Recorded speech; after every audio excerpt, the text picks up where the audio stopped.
Today I wanted to show you guys the AGM A9 rugged smartphone that has great specifications, huge battery, and much more that is packed into a water-resistant and shock-proof body. As always, let's go through all the pros and cons of this device. Just before we start, the phone costs about $300 US, and I'll leave all the links down below the video if you're interested. The phone ships with all the usual stuff, and some extras include a headphone jack adapter. The phone has IP68 rating, meaning it is water and dust resistant. Also, the phone's tough credentials include mil-spec 810G and Gorilla Glass screen protection. That means that the AGM A9 is salt, dust, humidity, rain, vibration, solar radiation, transport, and thermal shock resistant. The device has nice aluminum sides with chamfered edges and metal buttons that I found to be nice and responsive. The phone also has a camera launch and shutter key. There is another button reserved for Google Assistant. At the moment, you cannot remap those buttons, but I'm pretty sure you'll be able to do that after the future software updates. The top and bottom of the phone are made of shock-resistant rubber. The AGM A9 uses the hybrid dual SIM card slot. The phone does not have a headphone jack, but the supplied adapter assures a pretty good sound quality.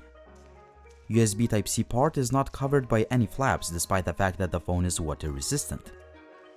It's hard to tell if the backplate of the phone is made of aluminum or plastic, but it feels sturdy and it's nice to the touch. One of the highlights of the phone is that it has 4 speakers that are tuned by JBL. I have to tell you, this is not just a marketing gimmick. These speakers are legit. They produce nice and balanced sound, there is no distortion, and last but not least, they can get really loud. I think these are one of the best speakers I've heard on any rugged budget device, and here are a few audio samples.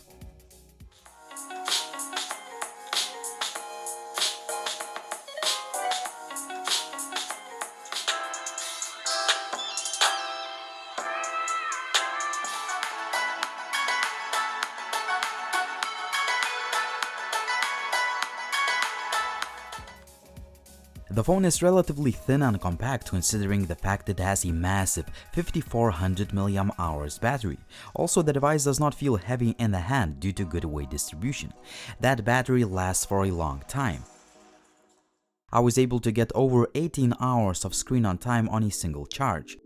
While you may not achieve this result all the time if you use the phone more intensively, you will always feel confident that the battery will last you a long time. The supplied Quick Charge 3.0 compatible charger juices up the battery in just about 2.5 hours, which is a great result. The display is pretty good overall. It is sharp, colors are pretty accurate, and outer visibility is pretty good. The screen also supports glove mode, which is very useful in some situations, and it works well. As far as cameras, we have a 12-megapixel Sony camera on the back and a beefy 16-megapixel shooter on the front. There is also a notification LED light. Last but not least, I found the fingerprint scanner to be very fast and accurate. Snapdragon 450 processor is at the core of this device, and the phone comes in different storage and RAM options. Gaming performance is pretty good. I was able to play games like Asphalt Extreme, Shadow Fight 3, and they ran without any issues. The PUBG runs fine on medium graphics too, which is really impressive for a budget rugged device. Well, the phone runs on a Snapdragon processor after all. I love that the phone runs on pure Android 8.1 out of the box. There are just a few added features, but overall you get stock Android experience. I also like that the phone is fast and responsive all the time, despite the fact that I installed quite a few apps. Great overall performance. Daylight image quality is actually very good considering the price of the phone. In fact, these are one of the better looking images from a budget rugged phone. I like the level of detail, colors are quite accurate, and even dynamic range adjustment is decent. However, low light image quality does not impress as there is quite a bit of noise and grain in the images, but on the other hand, this is what you have to expect at this price point. Selfies are pretty nice and sharp enough to show that I need to use a lip balm more often.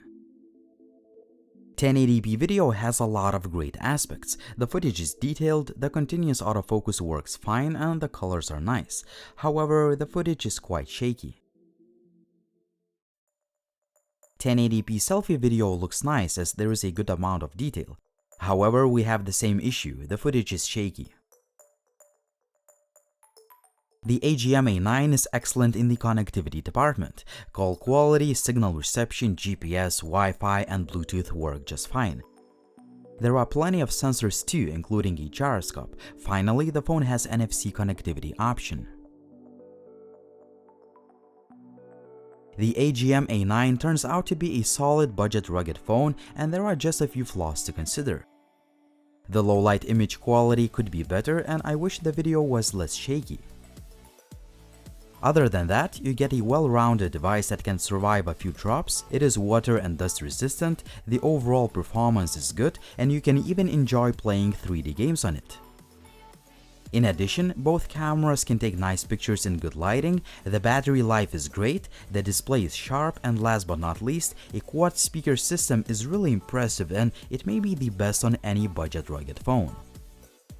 At the end of the day, the AGM-A9 is a very good budget rugged device that I can recommend you checking it out, as it has just a few flaws to consider, but it offers plenty of features for the price. As always, you'll find a product link down below the video if you're interested. Tell me in the comment section down below what you think about this device. Check out gizmochina.com for all the latest and greatest Chinese tech news and reviews. Thank you for watching, see you in the next video soon.